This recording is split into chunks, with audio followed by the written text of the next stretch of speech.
हम पढ़ रहे हैं ग्राम्य जीवन। तो इसके जो कवि है वो कौन है? मैथिली शरण गुप्त। अब मैथिली शरण गुप्त इस पद में कहते हैं कि प्रायः सबकी सब विभूति है। विभूति यानी कि क्या होता है? सहयोग करने वाला, है ना। पारस्परिक सहानुभूति यानी कि पारस्परिक क्या है? सहानुभूति, एक दूसरे के लिए क्या है? दया का भाव है ना। कुछ भी ईर्ष्या द्वेष नहीं है। ईर्ष्या और द्वेष यानी कि किसी के मन में कोई भेदभाव नहीं है। कपट, कहीं कपट का लेस नहीं है यानी कि किसी के भी मन में थोड़ी सी भी कपट लेस यानी कि थोड़ी सी भी कपट का भाव नहीं है, है ना। छल कपट। लिपे पुते हैं स्वच्छ सुघरे। छोटे से मिट्टी के घर यानी कि जो मिट्टी के घर हैं वो कैसे हैं? लिपे पुते और स्वच्छ सुंदर है।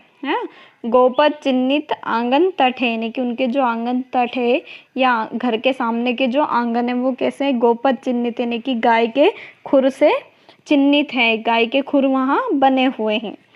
रखे एक और जल घटे, और एक और क्या रखे हैं? जल से या पानी से भरे हुए घड़े रखे हैं। तो कवि मैथिली शरण गुप्त कहते हैं कि प्रायः सबकी सब विभूति है, पारस्परिक सहानुभूति है। यानी कि गांव के लोगों के पास परस्पर सहानुभूति और सहयोग ही उनका क्या है? धन है। संपत्ति और वैभव है। क्या है उनका धन, संपत्ति और वैभव? पारस्परिक सहानुभूति, है ना। कुछ भी ईर्ष्या द्वेष नहीं है, कहीं कपट का लेस नहीं, यानी कि जो गांव के लोग हैं उनमें एक दूसरे के प्रति कुछ भी बैर, विरोध आदि बुरे भाव नहीं है, यानी कि ईर्ष्या द्वेष का किसी के मन में कोई भाव नहीं है। और एक दूसरे के लिए छल कपट थोड़ा सा भी नहीं है। लेस का अर्थ बताया मैंने, थोड़ा सा भी। तो एक दूसरे के लिए कहीं कोई छल कपट उनके मन में नहीं है ना। छोटे से मिट्टी के घर है, यानी कि गांव के घर कैसे होते हैं? छोटे छोटे से मिट्टी के बने हुए, है ना। तो उनका जो घर है वो मिट्टी का ही है, लेकिन वह कैसा है? लिपा पुता है, यानी कि क्या किया है? वह है लिपा पुता है, स्वच्छ है, सुंदर है, आकर्षक है ना। तो गांव के जो घर है वो कैसे हैं? छोटे छोटे मिट्टी के घर है और लिपे पुते हुए बहुत ही सुंदर है, साफ है ना। अगला है गोपद चिन्हित आंगन तट है, यानी कि जो उनके घर के आंगन में एक और गाय के खुर से क्या है? एक और गाय के खुर से चिन्हित है, यानी कि क्या बने हुए हैं? जैसे हम रंगोली बनाते हैं आजकल, तो ऐसे ही पहले क्या बनाते थे? गाय के खुर बनाए जाते थे। तो उनके गाँव के जो आंगन है घर के वो कैसे हैं? गोपद चिन्हित है, गाय के खुर से चिन्हित है।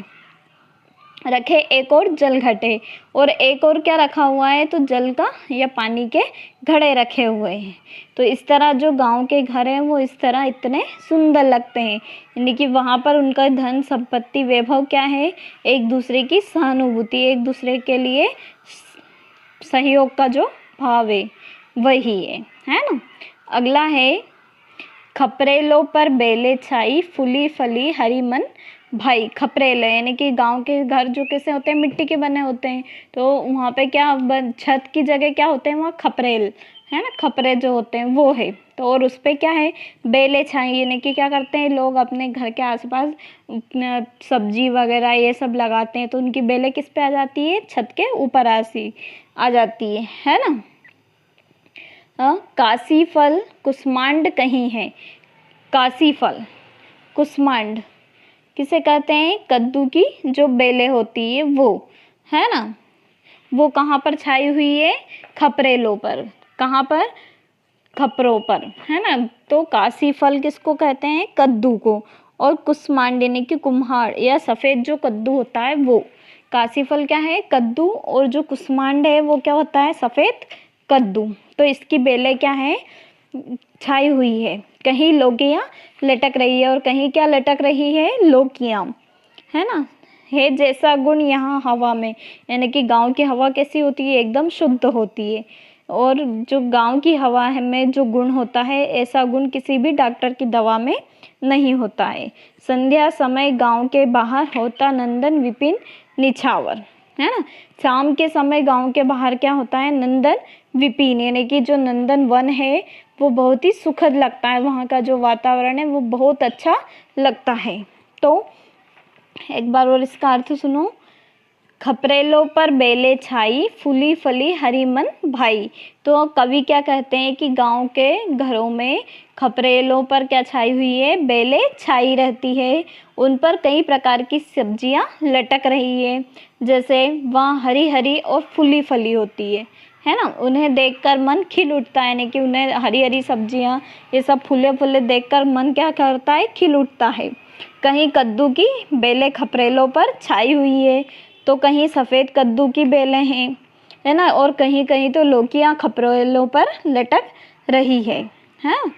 तो कहीं कहीं कई और बेलें भी इस प्रकार की दिखाई देती हैं, यानी कि कई तरह की बेलें गांव के खपरेलों पर दिखाई देती है। जो यहाँ की हवा में जो गुण है, ऐसा गुण किसी भी डॉक्टर की दवा में नहीं है। यानी कि गांव की जो हवा है वो कैसी है, बहुत ही स्वास्थ्य को ठीक रखने वाली हवा है, और इसलिए इसकी क्या कहा है कवि ने कि ऐसा गुण किसी भी डॉक्टर की दवा में नहीं है। संध्या समय गांव के बाहर, यानी कि शाम के समय गांव के बाहर का वातावरण नंदनवन से कहीं अधिक सुखद होता है। यानी कि जो नंदनवन है उससे भी अधिक सुख देने वाला क्या है, गांव का जो वातावरण है वो है। उस पर तो वह निछावर होता हुआ दिखाई दे रहा है। क्या निछावर होता हुआ दिखाई दे रहा है, तो जो नंदनवन है वो गांव के बाहर की सुंदर वातावरण पर भी निछावर होता दिखाई दे रहा है। ठीक है, अब इसमें आपको इसके अर्थ अपनी नोटबुक में साथ में नोट भी करते जाना है।